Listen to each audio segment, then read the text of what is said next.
I thought I knew my life, thought I had it all mapped out. The penthouse in Lincoln Park, the BMW in the garage, the husband who kissed me goodbye every morning like we were still newlyweds after 12 years. Richard Calloway, venture capitalist, Yale graduate, the man who still opened doors for me and called me his queen at charity galas.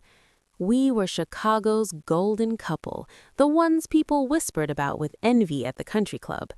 Our daughter Maya was 11, bright-eyed, already applying to Exeter for high school because that's what Calloway children did. We summered in the Hamptons and wintered in Aspen.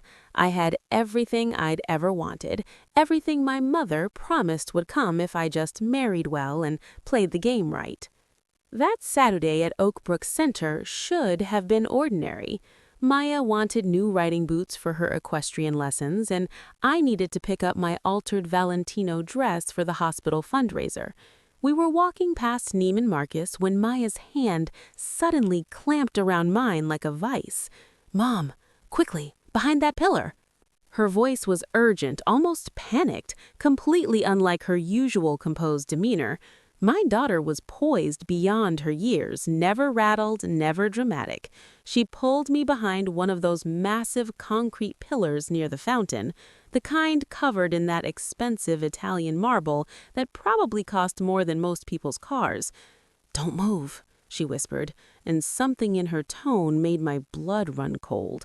I stole a glance around the pillar's edge and froze in horror because my mother-in-law was walking hand in hand with a man, and that man was definitely not my father-in-law. Catherine Calloway, the iron matriarch of Chicago society, the woman who'd given me a 30-page binder on proper Calloway comportment the week after Richard proposed, was giggling. Actually giggling as this silver-haired man in an expensive cashmere coat leaned down to kiss her neck, right there in the middle of the mall where anyone could see, where my daughter had seen. Wait, what? My mind couldn't process it. Catherine Calloway didn't giggle. She didn't hold hands in public. She barely tolerated affection from her own husband at private family dinners. This was the woman who'd once told me that public displays of emotion were for people without proper breeding, and here she was, practically glowing, looking 20 years younger as this man, tall, distinguished, definitely not Thomas Calloway, whispered something in her ear that made her laugh, actually laugh, not that controlled titter she used at fundraisers. I stayed silent and took action. I pulled out my phone, angled it carefully around the pillar, and started recording. My hands were shaking, but my mind was crystal clear. Whatever this was, whatever I was witnessing, I needed proof. I needed to understand. Because if Catherine Calloway was capable of this kind of deception, what else was happening in this family that I didn't know about? Maya was pressed against the pillar beside me, her face pale, her eyes wide with something that looked like fear and something else I couldn't quite name. Not shock exactly, more like confirmation, like she'd suspected something and now here it was, playing out in front of us in high definition. We stayed there for 7 minutes, I counted, while Catherine and her mystery man browsed the window of Hermes, while he bought her a scarf that she tucked into her Burberry bag with practiced ease, while they walked toward the parking garage with their fingers intertwined. When they finally disappeared from view, I lowered my phone and looked at my daughter. "How long have you known?" I asked quietly. Maya bit her lip, tears suddenly spilling down her cheeks. 6 months, maybe longer. I see her sometimes when I'm at Grandma's house after school. She tells Grandpa she's at her charity board meetings, but sometimes a car comes for her, a black Bentley, not Grandpa's driver. My 11-year-old daughter had been carrying this secret for 6 months, watching her grandmother lie to everyone, including me, including my husband, including Thomas Calloway, who'd built an empire and put his wife's name on hospital wings and museum galleries. That night at dinner, I watched Catherine differently. We had Sunday dinners at the Calloway estate every week without fail. Another binder rule, family unity above all else. The estate sat on 4 acres in Winnetka, one of those old money mansions with actual suits of armor in the hallways and oil paintings of dead Callaways judging you from every wall. Thomas presided at the head of the table like always, talking about his latest real estate acquisition in Miami. Richard sat to his right, nodding along, the perfect, dutiful son. Catherine was at the opposite end, immaculate in cream cashmere, directing the house staff with subtle gestures, asking Maya about her piano lessons, complimenting my earrings with that tight smile that never quite reached her eyes. She was flawless, completely unreadable. If I hadn't seen her with my own eyes that afternoon, I would never have guessed she was capable of deception. But I had seen her, and more than that, I'd noticed something else during those 7 minutes behind the pillar. The man with her had been wearing a watch I recognized, a vintage Patek Philippe with a distinctive blue face. I'd seen that watch before, I was certain of it, but I couldn't place where. The next morning, they went pale. Not Catherine and her mystery man, Richard and Thomas. I'd spent all night pretending to sleep while my mind raced through possibilities, through implications, through the careful architecture of lies that must be holding this family together. At dawn, I got up and did what any self-respecting woman with questions would do. I went through Richard's study. He kept everything locked, which had never bothered me before. Now it felt like a red flag. But Richard was predictable in his own way. His passwords were always variations of the same theme: his mother's maiden name, his prep school, his first dog. I cracked his file cabinet on the 3rd try. Inside were folders, so many folders, real estate holdings I'd never heard of, offshore accounts in the Caymans, and tucked in the back a folder labeled Whitmore Holdings that made my stomach drop, because Whitmore was my maiden name, my father's company, the company that had gone bankrupt when I was 19, destroying my family, forcing me to drop out of Northwestern and work 3 jobs until Richard swooped in like a fairy tale and saved me. Except, according to these documents, Whitmore Holdings hadn't just failed.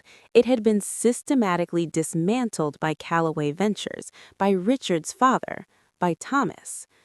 I sat on the floor of that study with papers spread around me like evidence at a crime scene, and suddenly everything clicked into place. My whirlwind romance with Richard, the way he'd pursued me so intensely right after my father's company collapsed, the way Catherine had accepted me into the family despite my lack of proper breeding, her words, used constantly for the first 5 years of my marriage. I wasn't the lucky girl who'd married up. I was insurance. I was the daughter of the man they'd destroyed, brought into the family to neutralize any potential legal action, to blur the lines of liability. My marriage was a business strategy. When Richard came home that morning from his workout, he did CrossFit every Monday at 6 a.m., one of his few predictable habits. I was sitting in his study with the Whitmore Holdings folder open on the desk. He stopped in the doorway, still in his workout clothes, and the color drained from his face. He didn't ask how I'd opened the cabinet. He didn't pretend to be confused. He just stood there, and in that moment of silence, I saw the calculation happening behind his eyes.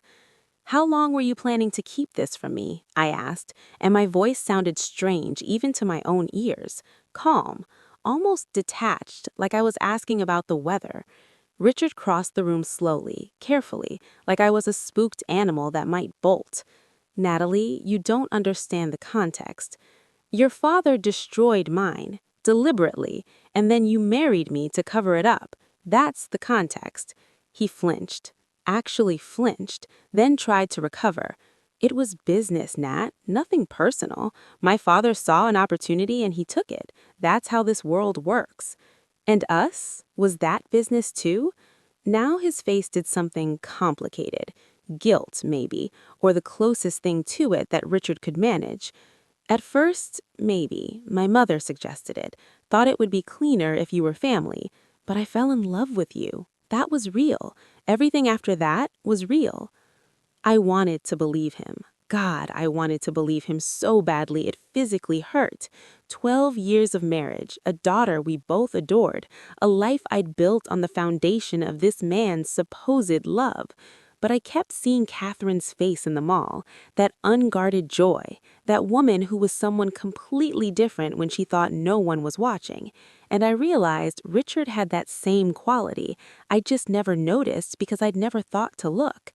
Does your mother know about what your father did to mine? Of course she knows. She's always known everything. And there it was, Catherine, the keeper of secrets, the architect of appearances, the woman who'd handed me that binder of rules while knowing exactly why I was really joining this family, the woman who'd smiled at my wedding while hiding God knows how many lies.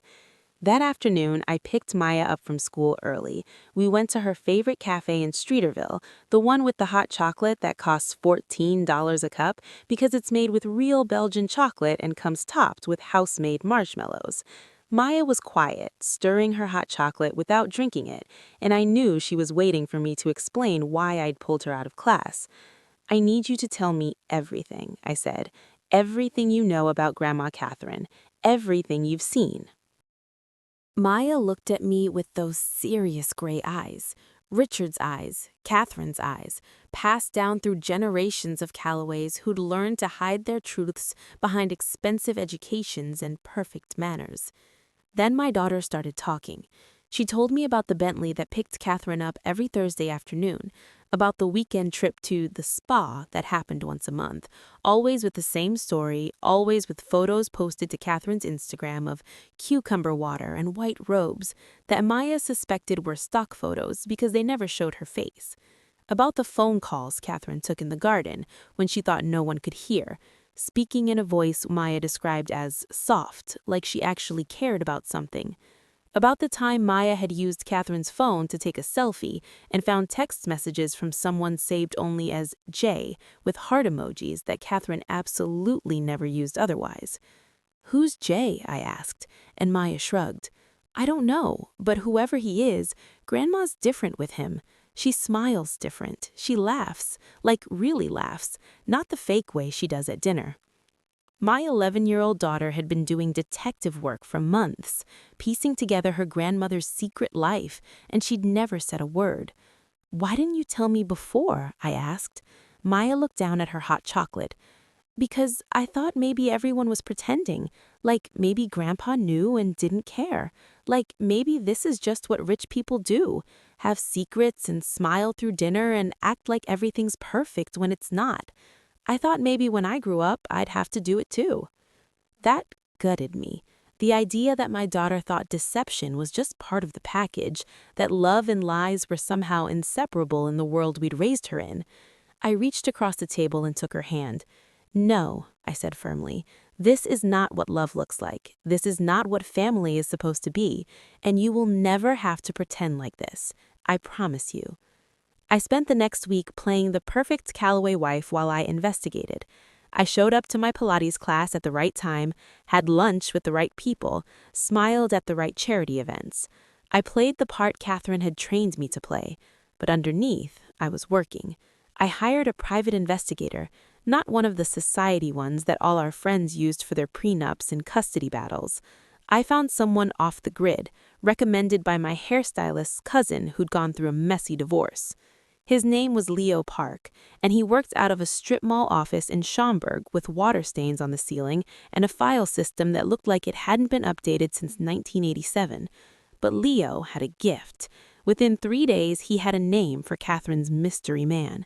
Jonathan Devereaux, 62, founder and CEO of Devereaux Industries, a manufacturing conglomerate that competed directly with Thomas's holdings.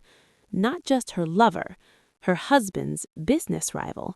That was interesting, very interesting, because it meant Catherine wasn't just having an affair, she was sleeping with the enemy, literally. The strategic implications were staggering. I had Leo dig deeper. What he found made my blood run cold and hot at the same time. Catherine and Jonathan's relationship went back 30 years. They'd met at Harvard Business School, had a passionate romance, got engaged, then Thomas Callaway had come along, older, richer, from an established family. Catherine's parents had pushed her toward Thomas, toward security and status over love. She'd broken it off with Jonathan and married Thomas within 6 months. Jonathan had never married. He'd built his empire alone, and according to Leo's research, he'd been quietly circling the Callaways for decades. Real estate deals that just happened to compete with Thomas's interests, board positions on foundations that Catherine served. He'd been in her orbit for 30 years, and based on the bank records Leo had managed to access through methods I didn't ask about, Catherine had been receiving monthly transfers from Jonathan for at least the last 5 years. $200,000 a month, $12 million over 5 years. That wasn't affair money, that was something else entirely. I needed more information, so I did something I'd never done in 12 years of marriage. I called Richard's brother. James Calloway was 2 years younger than Richard, perpetually single, worked in private equity, which seemed to mean he spent most of his time flying to European cities and posting Instagram stories from Michelin star restaurants. We'd never been close. Catherine had made it clear early on that I was Richard's wife, not a true member of the family, and James had taken his cues from Catherine. But James was also the sibling who'd never quite fit the Calloway mold, the one who'd majored in philosophy instead of business, the one who briefly dated a jazz singer from Detroit before Catherine shut it down. I met him at a wine bar in the West Loop, neutral territory, and ordered the most expensive Burgundy on the list, because if this was happening, I was at least going to enjoy good wine. James showed up in designer jeans and a leather jacket that probably cost more than my first car, all charming smiles and air kisses. But when I said, "I need to know the truth about your mother and Jonathan Devereaux," his smile evaporated. "How did you find out about that?" he asked, and his voice had none of his usual playful tone. "Does it matter?" "Yeah, it actually does, because if my mother knows you know, she'll burn down everything to protect her secret, including you." That got my attention. I leaned forward. "Tell me everything." James poured himself more wine, drank half of it in one long swallow, and started talking. The story he told was even uglier than I'd imagined. Catherine and Jonathan's relationship had never really ended. They'd maintained contact over the years. Occasional letters, then emails, then eventually regular meetings. When Catherine's youngest child, James, had gone off to college 8 years ago, she decided she was done pretending. She'd reconnected with Jonathan properly, started the affair, started planning her exit strategy. Except Catherine Calloway didn't do anything halfway. She didn't just want a divorce, she wanted revenge on Thomas for making her give up Jonathan all those years ago. She wanted to take everything Thomas had built and hand it to the man she actually loved. So she started feeding Jonathan information, corporate strategies, acquisition targets, confidential financial data. For 5 years, Catherine had been systematically sabotaging her own husband's business empire while he paid for her Chanel bags and smiled proudly when she gave speeches at charity luncheons. The monthly payments from Jonathan weren't for her time. They were profit sharing from the deals he'd won using her intelligence. "Why hasn't anyone noticed?" I asked. "Why hasn't Thomas seen his business getting undermined?" James laughed bitterly. "Because my mother's a genius. She's never given Jonathan anything big enough to raise red flags, just small advantages. A heads up about a property Thomas was targeting so Jonathan could bid first. A tip about which board member to schmooze to win a contract. It looks like bad luck or tough competition, not espionage. And my father's too arrogant to imagine his wife could be the problem. He still thinks she's at her charity meetings." "And Richard, does he know?" "Richard suspects something's off with the business. He's been pushing my father to audit their operations, look for leaks. But he has no idea it's our mother. None of us did until I followed her one day about a year ago and saw them together, confronted her about it." "What did she say?" "She told me this is what happens when you force a woman to choose security over love. She said she'd given Thomas 30 years of perfect performance, and now she was taking her payment. She also told me that if I said anything to anyone, she'd make sure I was cut out of the inheritance entirely. My mother has more dirt on this family than you can imagine, Natalie. She's been collecting leverage for decades." I sat back in my chair, my mind racing. This wasn't just an affair.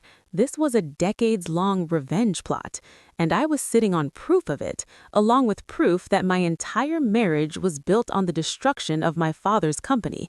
I had leverage on all of them. The question was what to do with it. That night, I couldn't sleep. I kept thinking about my father, who died 5 years ago of a heart attack that everyone said was stress-induced.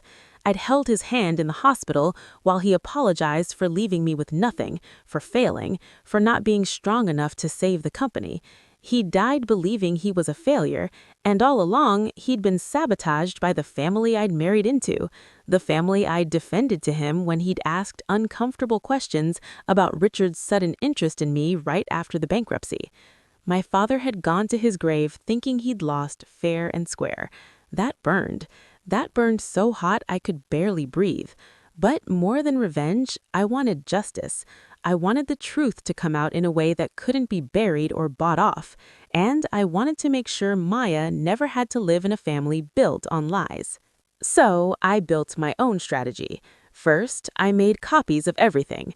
The Whitmore Holdings documents from Richard's study, Leo's investigative files on Catherine and Jonathan, bank records showing the monthly transfers, timeline of Thomas's business losses that coincided with Catherine's intelligence sharing.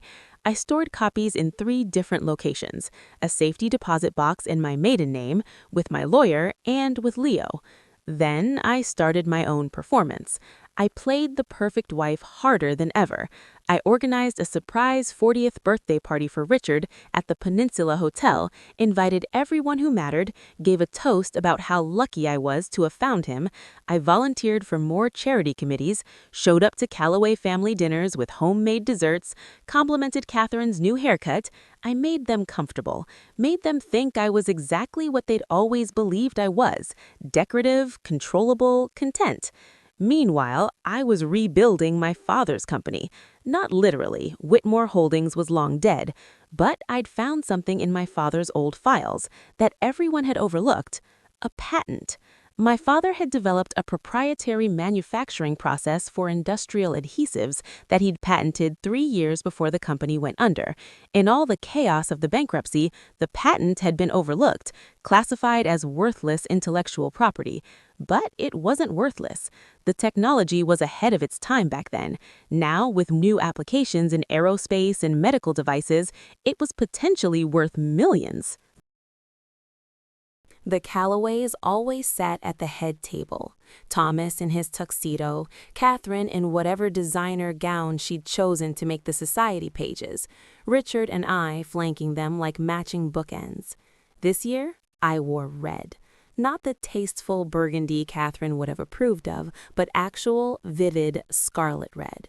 A Versace gown with a slit up to mid-thigh and a back that plunged low enough to make Catherine purse her lips when she saw me.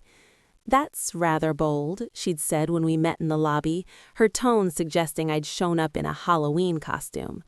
"I thought it was time to stop being subtle," I'd replied, and something in my voice made her look at me sharply.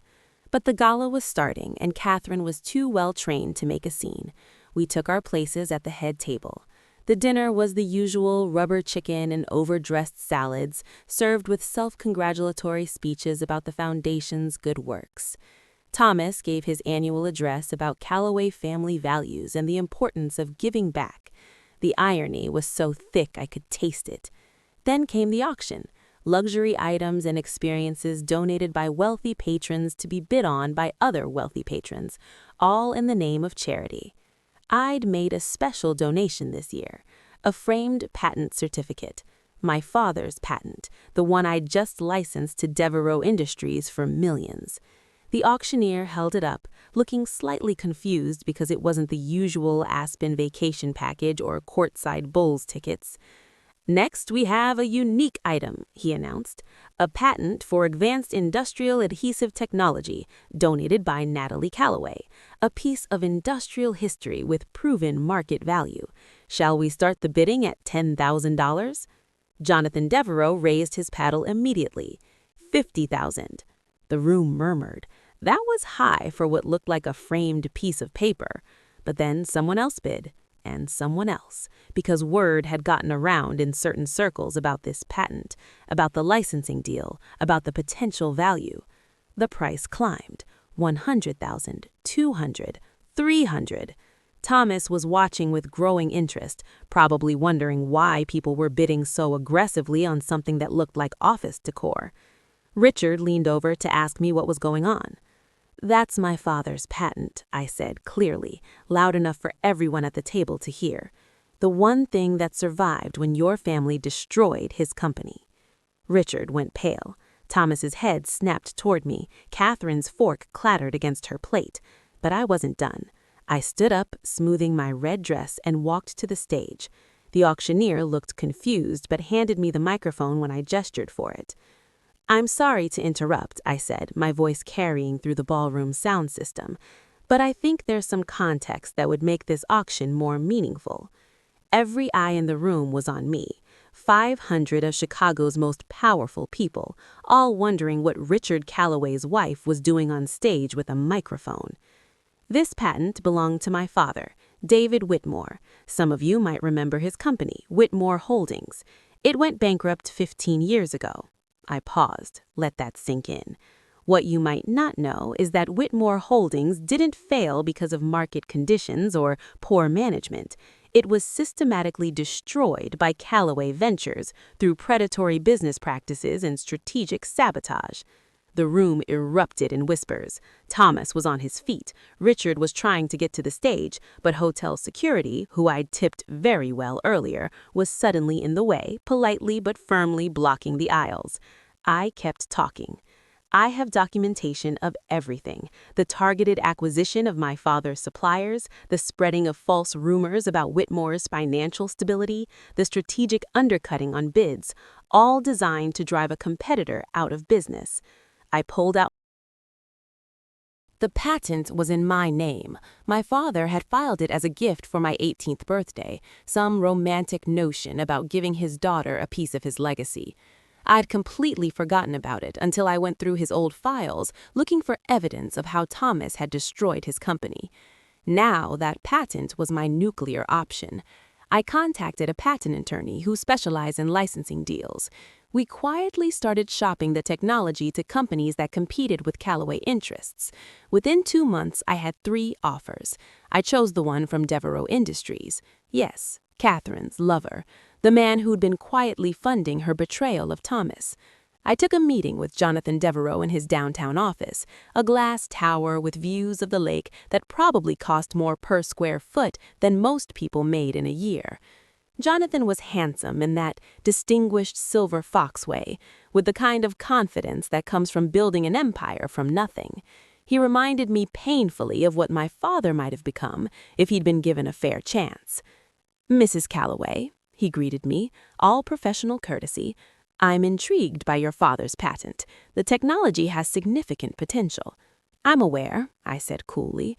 "I'm also aware of your relationship with my mother-in-law." The mask slipped. Just for a second, but I saw it. Shock, then calculation, then something like fear. "I don't know what you're—" I pulled out my phone and played him 10 seconds of the video from the mall. Catherine laughing, his hand on her waist, the two of them looking at each other like teenagers. "I know everything," I said quietly. "The affair, the payments, the intelligence sharing, all of it." Jonathan Devereaux was not a man who rattled easily, but he rattled then. He sat back in his leather chair and studied me with new eyes. "What do you want?" "I want you to license my patent. Fair market value, no games. And I want information.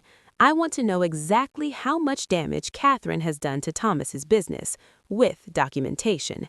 Every deal you've won because of her, every strategy you've undermined, all of it." "Why would I give you that?" "Because right now, you and Catherine are engaged in corporate espionage. That's a federal crime. I have proof. But I'm willing to keep that proof to myself if you cooperate. I'm not interested in destroying Catherine. I'm interested in justice." Jonathan was quiet for a long moment.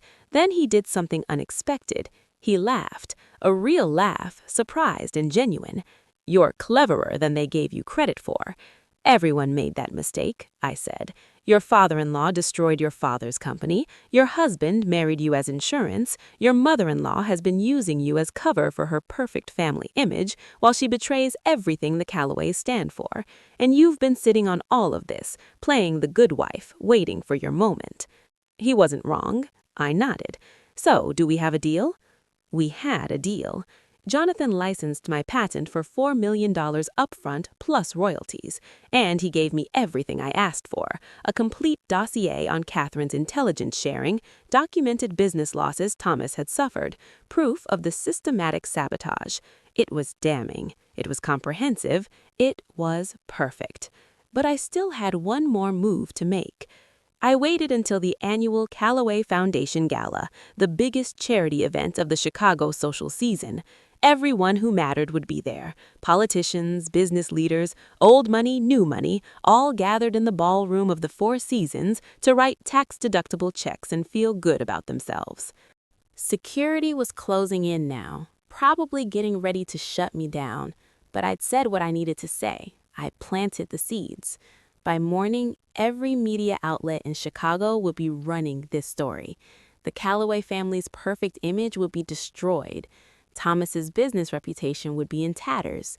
Catherine's social standing would evaporate. And Richard would have to face what his family had done, what his marriage had really been. I left the stage and walked straight out of the ballroom, leaving my coat, leaving my purse, leaving everything. Maya was waiting in the lobby with Leo Park. I'd arranged it all beforehand, knew I'd need a quick exit. "Did you do it?" Maya asked, her eyes wide. "I did it. What happens now?" That was the question, wasn't it? I'd just blown up my entire life. My marriage was over. My place in Chicago society was done. The Callaways would come after me with every lawyer and every dirty trick they had. But I prepared for that too. I documented everything. I'd sent copies to journalists I'd carefully cultivated over the past months. I'd contacted the SEC with evidence of Catherine's corporate espionage. I'd filed for divorce that morning before the gala with a petition that included all my evidence and a request for full custody of Maya based on the Callaway family's documented pattern of deception and manipulation. The next morning, they went pale, all of them. Because when the story broke, and it broke everywhere, not just Chicago society pages, but the Wall Street Journal, Bloomberg, even the national news, it was bigger than anyone expected. Federal investigators announced they were opening a probe into Callaway Ventures' business practices. The SEC launched an investigation into Catherine's intelligence sharing. Jonathan Devereux's company faced questions about their suddenly successful competitive strategies, and Richard called me 73 times before I finally answered. "Natalie, please, we need to talk. We need to fix this." "There's nothing to fix," I said calmly. I was in a hotel suite, the Waldorf Astoria, paid for with my patent money. Maya was with me, safe, already enrolled in a new school in New York where we'd be moving, away from Chicago, away from the Callaways, away from all of it. "I loved you," Richard said, and he sounded broken. Maybe he even meant it.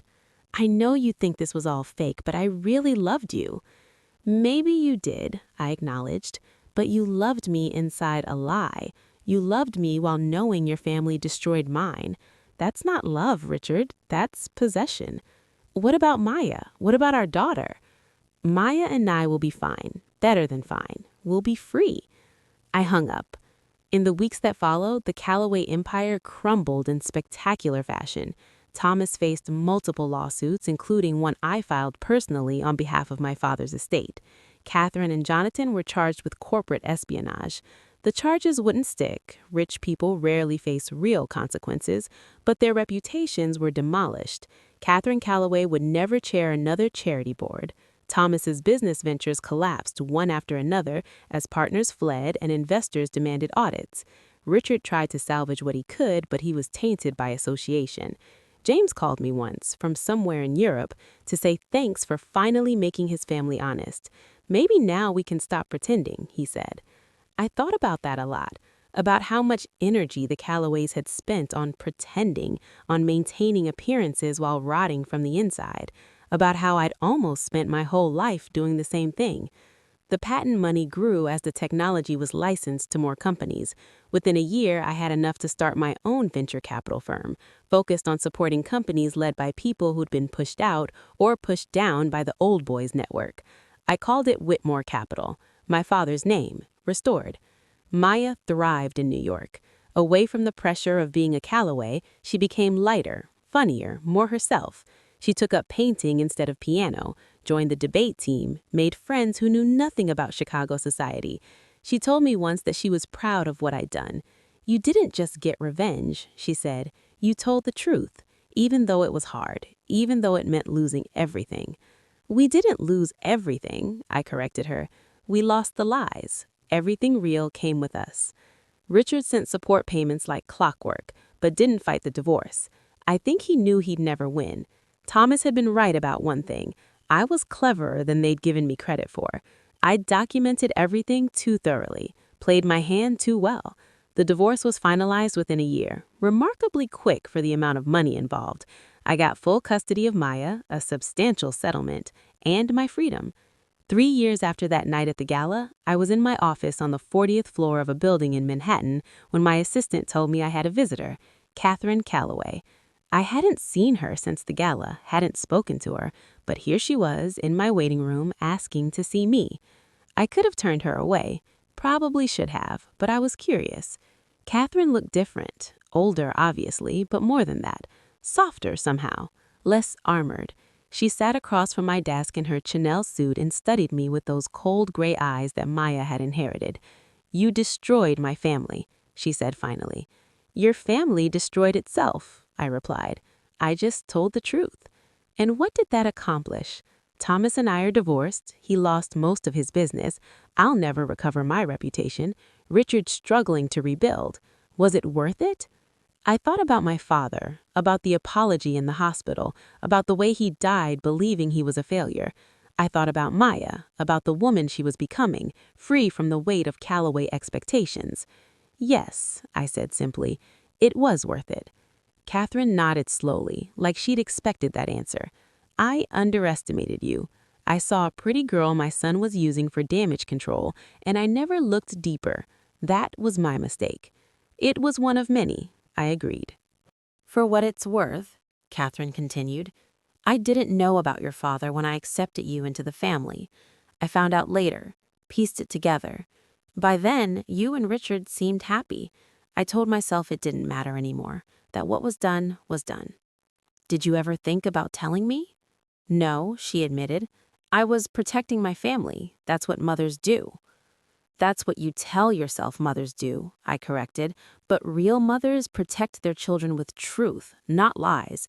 They teach them integrity, not performance. You were so busy maintaining appearances that you forgot to build anything real." Catherine was quiet for a long moment. Then she said something I didn't expect. "You're right. I spent 30 years playing a role, being the perfect Calloway wife, following all the rules, and I was miserable. When I reconnected with Jonathan, it was like remembering who I used to be before I let myself be bought with security and status. But even that became another performance, another secret to maintain. I was never just myself." "That's sad," I said, and I meant it. "It is," Catherine agreed. "You know what the really ironic part is? I spent all those years trying to take down Thomas, trying to punish him for making me choose wrong 30 years ago. But in the end, you took us both down without breaking a single law. You just told the truth. I never thought of that." She stood to leave, paused at the door. "Your father would be proud of you, for whatever that's worth." After she left, I sat at my desk for a long time, looking out at the Manhattan skyline. I thought about revenge and justice and the difference between them. I'd wanted both, I realized. The revenge part had felt good in the moment, seeing their faces, watching their empire crumble, knowing they finally understood what they'd done. But the justice part, the rebuilding, the creating something new and better from the ashes, that was what mattered. That was what lasted. Whitmore Capital grew. Within 5 years, we were one of the most respected VC firms in the industry, known for taking chances on people others overlooked. We funded companies led by women, by immigrants, by people who'd failed before and learned from it. We made money, a lot of money, but more than that, we made opportunities. I ran into Richard once at a conference in San Francisco. He'd remarried to an heiress from Boston, someone Catherine probably approved of before the fall. He looked tired, older than his years, carrying the weight of his family's sins. "You were right," he told me when we found ourselves alone at the hotel bar. About all of it. I did love you, Natalie, but I loved you inside a lie, like you said, and that meant it wasn't real love at all, was it? I don't think you knew the difference, I said honestly. I don't think any of you did. You'd been performing for so long that you forgot what real felt like. Maya's doing well, he said, changing the subject. I see her posts. She looks happy. She is happy. She's free. Because of you. Because you had the courage to blow it all up rather than keep pretending. He looked at me with something that might have been regret. I wish I'd been brave enough to do that, but I wasn't. I'm still not. I felt sorry for him then. Richard Calloway, who'd had every advantage, every opportunity, every reason to be better than his family's worst instincts. But he'd chosen comfort over courage, performance over truth, and now he'd live with that forever. Maya graduated high school with honors, got into Yale, ironic, but she'd earned it on her own merit. At her graduation party, surrounded by friends who knew her as just Maya, not Maya Calloway, not the girl from that scandal, just herself, she pulled me aside. Mom, I never thanked you properly for that day at the mall, for everything that came after. You could have just ignored what we saw, kept the comfortable life, but you didn't. I couldn't, I said. Once I knew the truth, I couldn't unknow it. And I couldn't let you grow up thinking that was normal, that was what family was supposed to be. I know. And I'm grateful, because now I know what it means to actually be loved, not just positioned.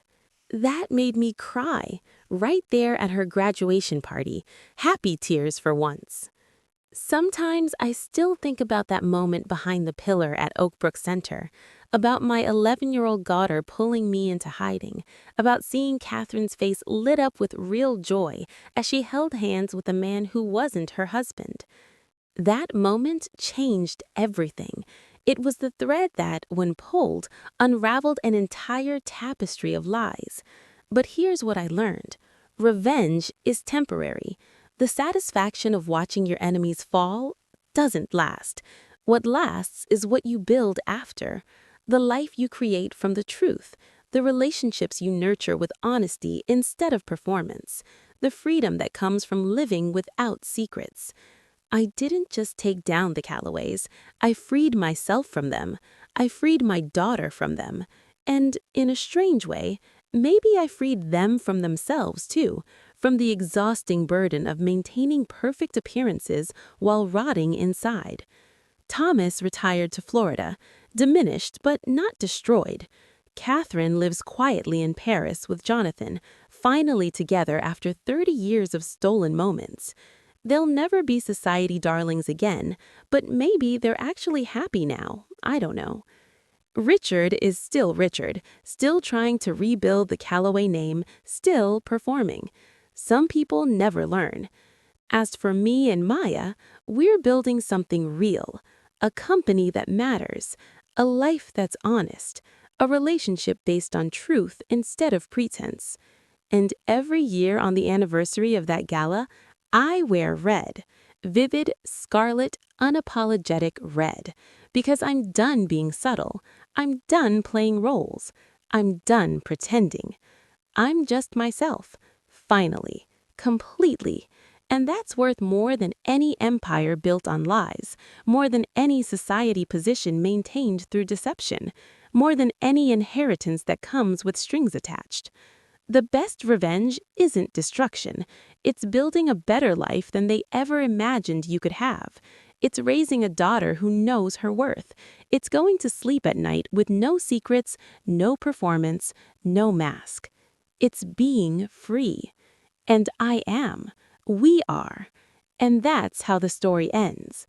Not with them destroyed, though they were, not with me victorious, though I won, but with me and Maya, standing in truth, building something real, living honest lives in a world that too often rewards beautiful lies.